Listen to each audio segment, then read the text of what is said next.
vida do ser humano pode ser definido por momentos alegres e momentos tristes, e o corpo humano vai reagir conforme cada situação. Quando estamos alegres, sorrimos. Quando estamos tristes, choramos. Quando estamos com raiva, queremos descontar isso de alguma forma. Assim também é muito comum no cotidiano termos crise de ansiedade, ou às vezes ter uma pessoa tão próxima que está depressiva. Infelizmente, esses problemas existem no nosso dia a dia, mas, graças à ciência que trata os estados dos processos mentais, podemos obter respostas para tais comportamentos e até mesmo entender o nosso verdadeiro eu. E eu estou falando de psicologia, o tema do nosso trabalho. Meu nome é Larissa Magoga e esse trabalho será apresentado pela Ana, pela Ágata, Jéssica, Eliane e a Isabelle.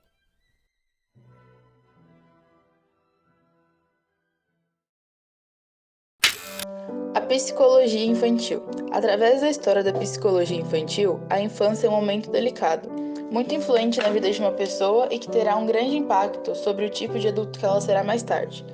Porém, não era o que pensavam os medievais, que consideravam as crianças nada mais do que mini-versões dos adultos, e assim eram tratadas como tal desde pequenas. O filósofo John Locke ajudou a mudar essa perspectiva quando desenvolveu a teoria da folha em branco, a qual afirma que após o nascimento a mente da criança não passava de uma folha em branco. Todos os conhecimentos, comportamentos e tendências de um adulto eram criados de acordo com o que se passou na infância. Já Rousseau, também filósofo, ficou conhecido por sua teoria da bondade inata. A teoria sugeria que quando uma criança nascia, não era má ou em branco, mas inerentemente boa, e que os males encontrados na sociedade é que a tornavam mais rude. Hoje o debate sobre se as crianças nascem boas ou ruins ou indiferentes ainda existe, mas é menor. De fato, o que se sabe é que a infância é um momento muito influente na vida de qualquer um, pois mesmo os eventos pequenos são marcantes. A psicologia infantil trabalha com a psicoterapia, em que o objetivo é ajudar a criança na expressão de suas emoções. O psicólogo infantil é capacitado para identificar e trabalhar conflitos psíquicos da criança através de atividades lúdicas, permitindo que ela ressignifique eventos traumatizantes e busque por melhores alternativas para lidar com esses conflitos. Quando começar? O cuidado com o estado emocional da criança é de grande importância para que ela possa enfrentar as próximas fases do seu desenvolvimento e amadurecimento sem prejuízos. Portanto, não há limite de idade para iniciar na psicoterapia infantil. Quanto antes identificada a necessidade desses cuidados, melhor. Afinal, cuidar da saúde mental das crianças significa prevenir a saúde mental do adolescente e do adulto. Alguns sinais que podem demonstrar que a criança está precisando de auxílio psicológico: choro excessivo, mudança súbita de comportamento, ficar doente com muita frequência, dificuldade de interagir socialmente, intolerância com os colegas e família, agressividade, agitação, dificuldade de aprendizado, compulsão alimentar, recusar-se a ir para a escola, xixi na cama, recusar-se a permanecer próximo a uma pessoa específica, pesadelos frequentes, constipação de medos e evacuar, atraso na fala ou no caminhar, isolamento social e dificuldade de dormir sozinha. A psicologia hospitalar é um ramo da psicologia que tem como principal objetivo de estudo a saúde mental do paciente internado em alguma instituição de saúde, geralmente em hospitais, seja em ambulatórios ou UTIs. Ao ser internado, a pessoa enferma deixa seu lar e deve reajustar sua vida à rotina hospitalar, adaptar seus horários de refeições, às terapias e submeter-se às regras impostas pelos profissionais de saúde para a recuperação, abrindo mão de sua individualidade. Dependendo do quadro, essas mudanças podem afetar seu bem-estar mental. E é aí que entra o psicólogo hospitalar. Ele deve ouvir queixas e anseios do paciente e tentar reacomodá-lo ao novo contexto, dando-lhe ferramentas para enfrentar sua condição da melhor maneira, principalmente em casos graves ou incuráveis. E aí também entra o suporte à família do doente. O profissional especializado em psicologia hospitalar pode ser encontrado em diversos setores dentro de um hospital, como ambulatórios, unidades de terapia intensiva, UTIs pediátricas e neonatais, pronto atendimento, enfermarias em geral, no caso adultos e pediátrica, e centro médico cirúrgico. O psicólogo hospitalar tem uma área de atuação bem ampla, dentro das instituições de saúde. Avaliação psicológica dos pacientes. O profissional examina o paciente para emitir laudos que ajudem a equipe médica a compreender sua condição mental e a melhor maneira de lidar com o diagnóstico, quais rumos de tratamento seguir e etc. Apoio psicológico e familiares. Enfrentar uma doença não é fácil e pode esgotar a capacidade mental e emocional não apenas do enfermo, mas também de seus entes queridos. Suporte psicológico a profissionais da saúde. Os funcionários de hospitais e clínicas podem enfrentar dificuldades diárias para lidar com pacientes problemáticos. O psicólogo hospitalar pode ajudá-los com essas questões, além de prestar auxílio para que se recuperem do falecimento e agravamento do quadro das pessoas enfermas, porque se afeiçoaram entre outras situações difíceis. O psicólogo hospitalar também pode realizar outras funções, como por exemplo, supervisionar grupos terapêuticos ou pacientes e familiares, realizar reuniões com a equipe de saúde para discussões e orientação do melhor tratamento possível para determinado paciente e ajudar grávidas a lidarem com questões da maternidade. A neuropsicologia é uma ramificação da psicologia e neurologia, que estuda o comportamento do cérebro como um todo, como em casos de lesões, malformações ou quaisquer deformidades naturais ou não naturais. Basicamente, esse estudo atua frequentemente nas funções mentais superiores, que podem ser divididas em atenção, sensação, memória, pensamento, linguagem, emoção e orientação.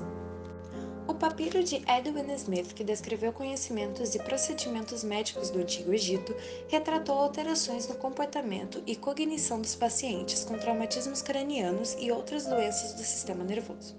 Outros povos da Idade Média também tinham conhecimento de que havia relação entre o corpo e o comportamento, mas ainda assim ocorreu divergência de qual órgão seria a sede da alma.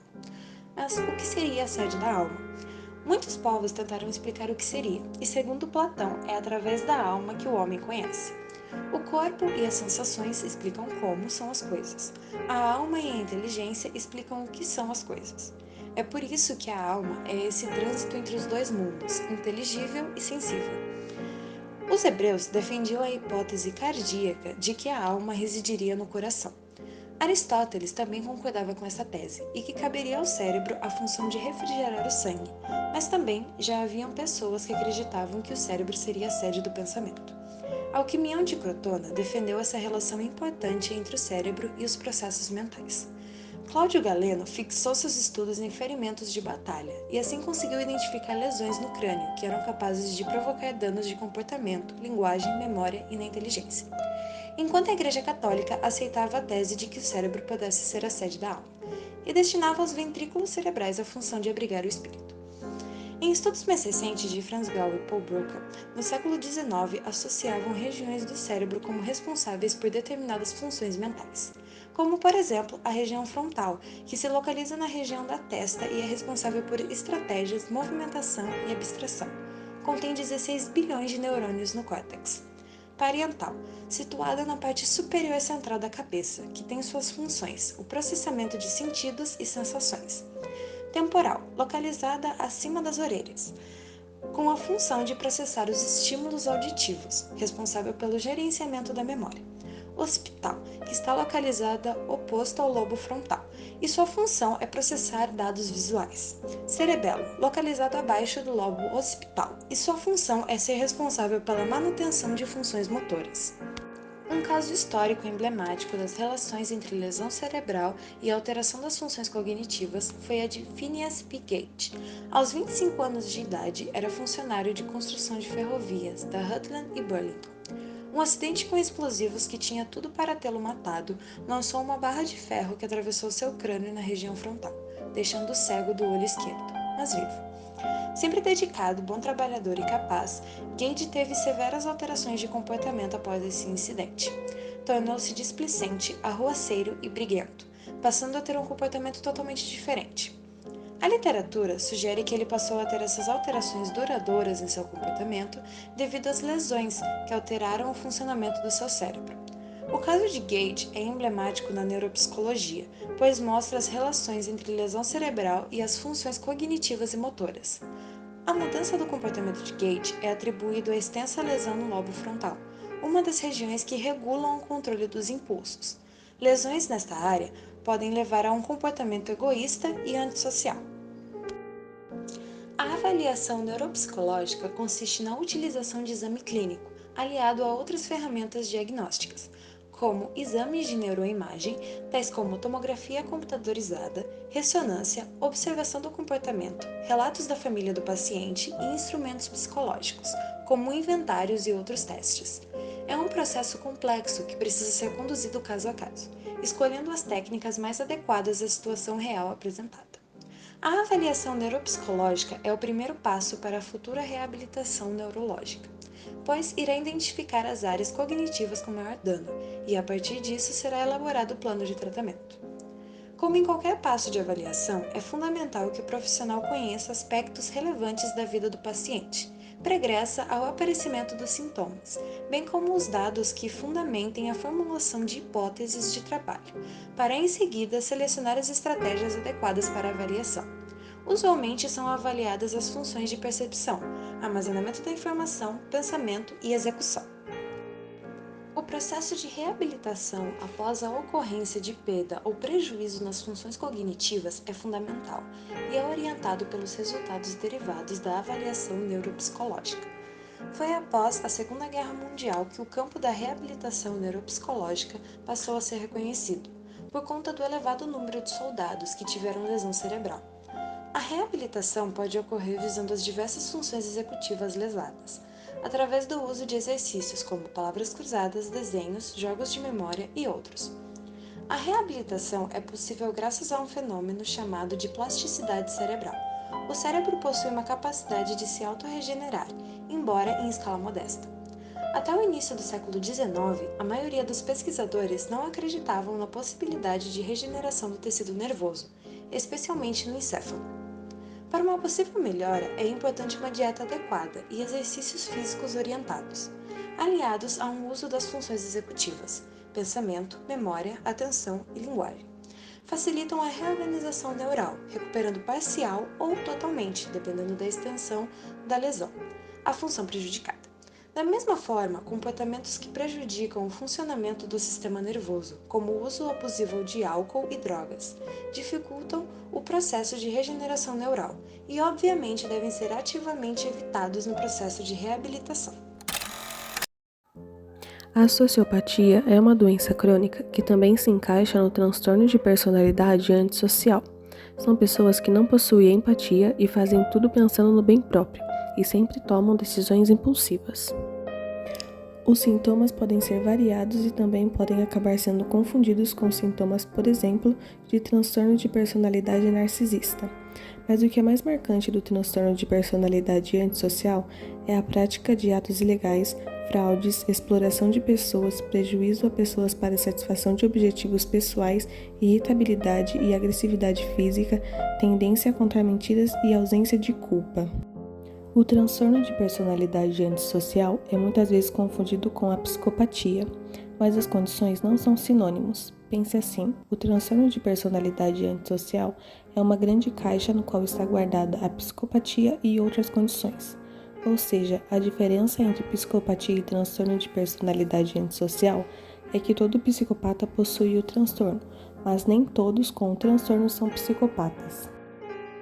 Na maior parte dos casos de transtorno de personalidade antissocial, ocorre em crianças que tinham o chamado transtorno de conduta, cujo diagnóstico persiste até os 15 anos de idade.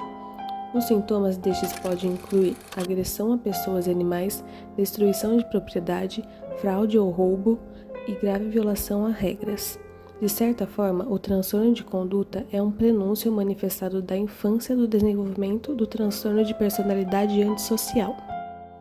O tratamento do transtorno de personalidade antissocial é difícil, já que em alguns casos a pessoa com a condição não possui desejo de mudar, de se tornar alguém melhor e que não volte a cometer crimes. No entanto, algumas das abordagens que podem ser eficazes no tratamento são terapia cognitiva comportamental, especialmente útil para evitar estímulos que geram comportamentos ruins e até mesmo criminosos, e ajuda o paciente a inserir na realidade e viver uma vida com mais sentido.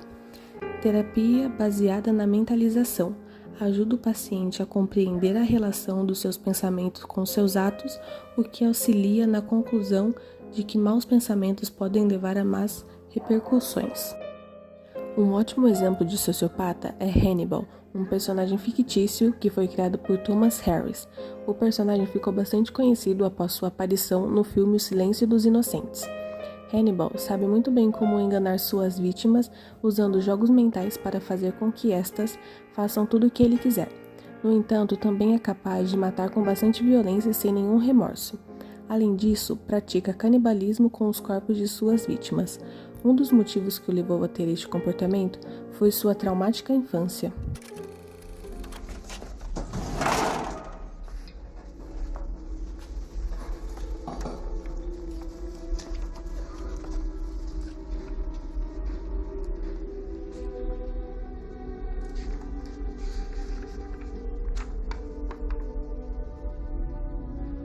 Agente Starling, você acha que pode me dissecar com este instrumento pobre?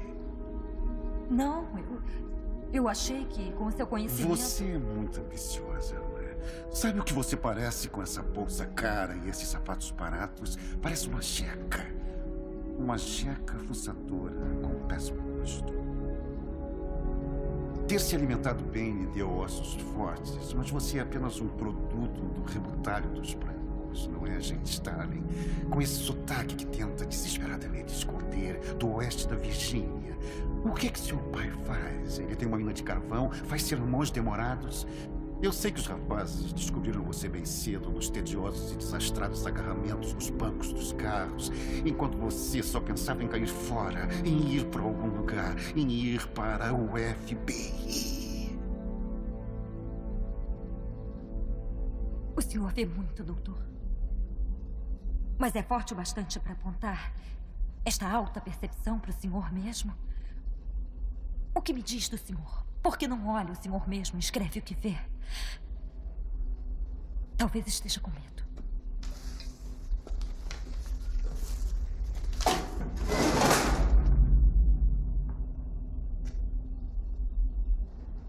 Um recenseador uma vez tentou me testar. Eu comi o fígado dele com um prato de feijão e um belo vinho.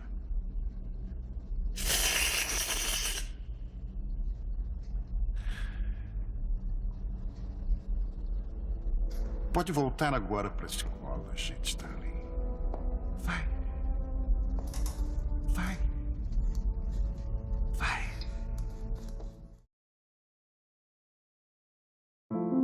Psicopatia. Um psicopata é uma pessoa que sofre de uma doença mental de origem neurológica ou psicológica.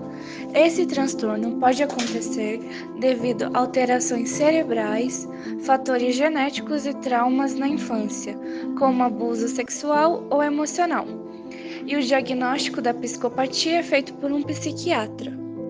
Sintomas. Alguns deles seriam boa lábia, ego inflado, mentiroso patológico, sede por adrenalina, comportamento antissocial, reação estourada, impulsividade, ausência de culpa, falta de empatia, sentimentos superficiais. Tratamento. A psicopatia não tem cura, mas o tratamento desse transtorno é feito por um psiquiatra que pode indicar medicamentos como lítio, com o objetivo de diminuir o comportamento agressivo. Além disso, são indicadas sessões de psicoterapia, como a terapia cognitivo-comportamental. Caso de psicopatia. Em o Parque Estadual Fontes do Ipiranga, entre São Paulo e Diadema, foi o local de uma par de assassinatos. Maníaco do parque era como Francisco de Assis ficou conhecido. Francisco estrupou e matou ao menos 7 mulheres e tentou assassinar outras 9, em 1998. Mas ele confessou 11 assassinatos, sendo condenado por crimes de estupro, estelionato, atentado violento ao pudor e homicídio. Apesar de o corpo de algumas vítimas apresentar sinais de violência sexual, Francisco de Assis conta que a motivação nunca foi uma prática semelhante. Ele afirmava que os impulsos eram até mesmo mais próximos ao canibal e sentia vontade de morder a carne da vítima, enquanto dizia que as vontades eram malditas, como se estivesse possuído no momento em que cometeu o crime, capaz de seduzir suas vítimas através da boa conversa e persuasão, com o intuito de satisfazer sua lasciva, sem nenhum tipo de piedade ou remorso, o típico psicopata.